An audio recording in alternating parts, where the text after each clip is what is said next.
Month, same time. What is yours? Is this yours? No. Okay. I'll keep track of that. Okay. Hi. Hey, how you doing? Good. How are you? I'm good. Welcome back to Oakland University. Thanks for having me again. So it's the second time you've been here, right? I don't remember. It is the second time. Do you think that it's important to be around students? Do you think you have a certain message for students? Not necessarily. I got a question about your first track on both Food and Liquor 1 and 2 have both been a woman. Her name's Aisha, freestyling. Is that right? That's my sister. Yeah. Yeah. Why is she the first track on the album? Because she's my sister. Is family's important to you? Yeah. Oh yeah. If I didn't, she'd kill me. Well, Lupe, let me ask you, like I said, once again, welcome back to OU. It's a pleasure having you. I just want to know, there have been rumors circulating about you going to retirement after this album. What are your thoughts and opinion about that? This album is 2 parts. Mm-hmm. So it counts as albums 4 and 5 on my deal. I have a 6-album deal. If the label chooses to pick up the album after Food and Liquor 2, the American Rap album, parts 1 and 2, then I'll have one more album. But if they don't, then this will be my last record commercially. Commercially? Yeah. And everything after that will be more of a artistic pursuit. Yeah, I was reading about you want to do more concept albums, I should say, with tracks that are about 10 minutes long. No, that's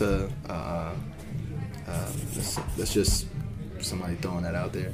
Okay. It's not necessarily a conceptual thing, or 10-minute songs or anything like that. It's just, free to create whatever I want.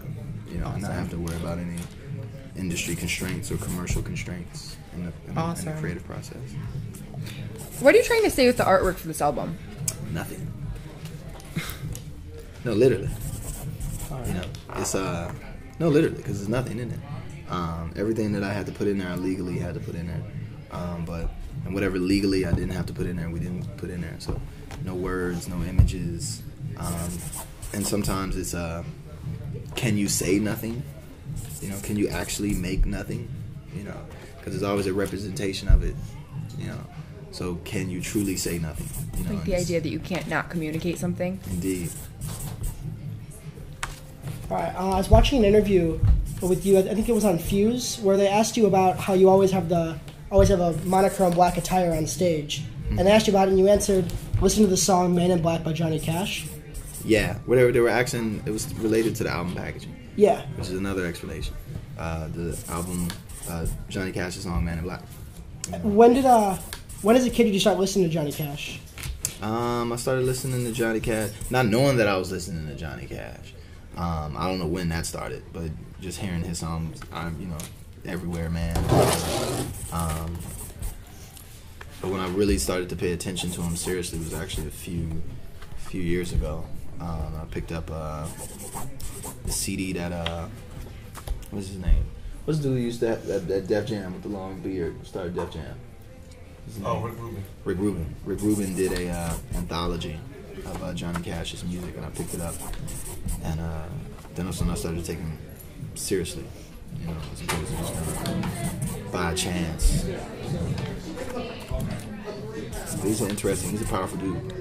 Powerful dude. I remember one of the first songs I heard, which really kind of piqued me, was when he did, I think what a lot of people from my generation is when he did Hurt. We did 9 Inch Nails Hurt, and then that kind of was like, oh man, wow. But then after getting into his catalog and like Man in Black and I'm drawing a blank. The Highwaymen, a few other records. What's the song about the Cadillac? About the car, 5 something. But anyway, just just the way he used concepts. Wasn't afraid to use concepts, and very similar to stuff that I did, or stuff that I tried to do or was inspired by. So, just an interesting, easy fit. Lupe, what do you think of Detroit? I like Detroit. I think Detroit is very has a lot of potential. It stands as a living, breathing testament to the American experience, the Industrial Revolution, urban decay, urban renewal, you know, American rage, you know, American dreams, American nightmares, etc., etc., etc., etc. I think it's ancient Egypt. You know, if that makes any sense. I'll let you unpack that later. So, from where you are in 2006 with like Push to where you are now, what's changed? Time, new technology, new re-emerging schools of thought based on these new technological shifts, new avenues of expression, which also come along with new avenues of critique, new avenues of commentary, the relationship between the once very powerful relationship between the mystery of the artist and the fan has been completely destroyed, and that's been kind of a interesting turn of events, I guess, for music, for creativity as a whole. Now I have to say, Lupe, you've always been, to me at least, very creative when it comes to your music and what you do. It is art. So what, for your new album, Food and Liquor 2, what would you say is your most dominant inspiration for the tracks that are on your album? But they vary. You know, some of them are very, some of them are inspired by, you know, news stories, you know, CNN, which is, you know, if you really want to be artsy-fartsy about it, journalism is considered an art in certain aspects, in certain schools. Inspiration comes from, you know, Howard Zinn, People's History of the United States of America. It's a big influence on this album. And Howard Zinn referred to what he does as art. I referred to it in the speeches, that what he does is an art. So you have that again, this being inspired by other pieces of art to make art. There's the main source was America.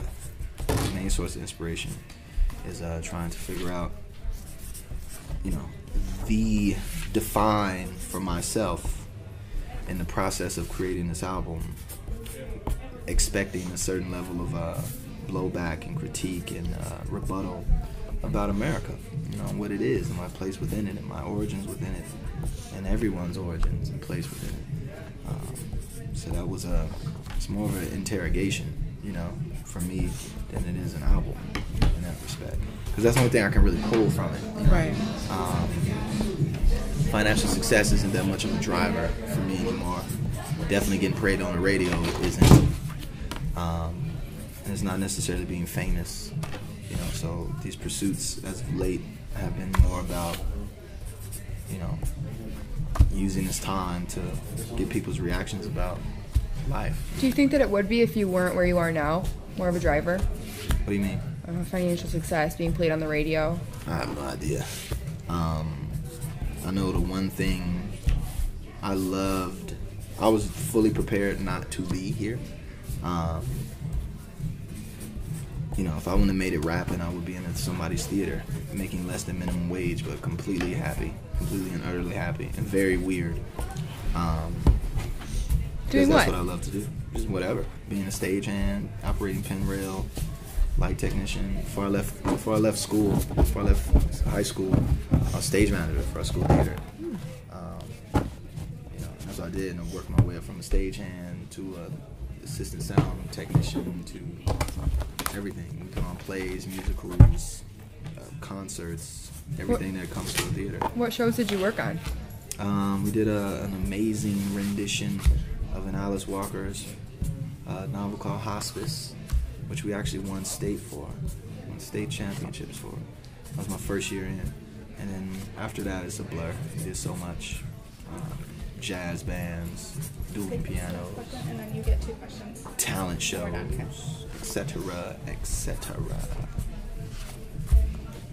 What would you say to a young you, someone growing up in Chicago wanting to just just to have a great life, to be happy? What one piece of advice would you give yourself?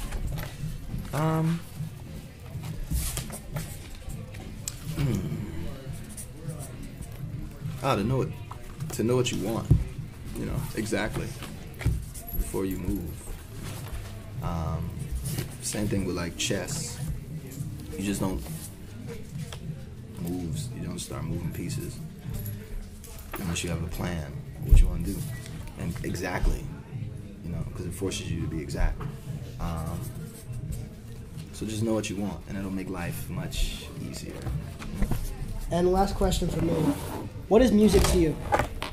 It's art. Well, an art for what? It's art. I don't think you need to. I don't think you have to define it. It's just art. Thank you. Thank you very much. Thank you so much. Appreciate y'all. Have a good day. Yeah. You too. Pleasure. Pleasure to meet you. Indeed. See you, Chip. Yeah.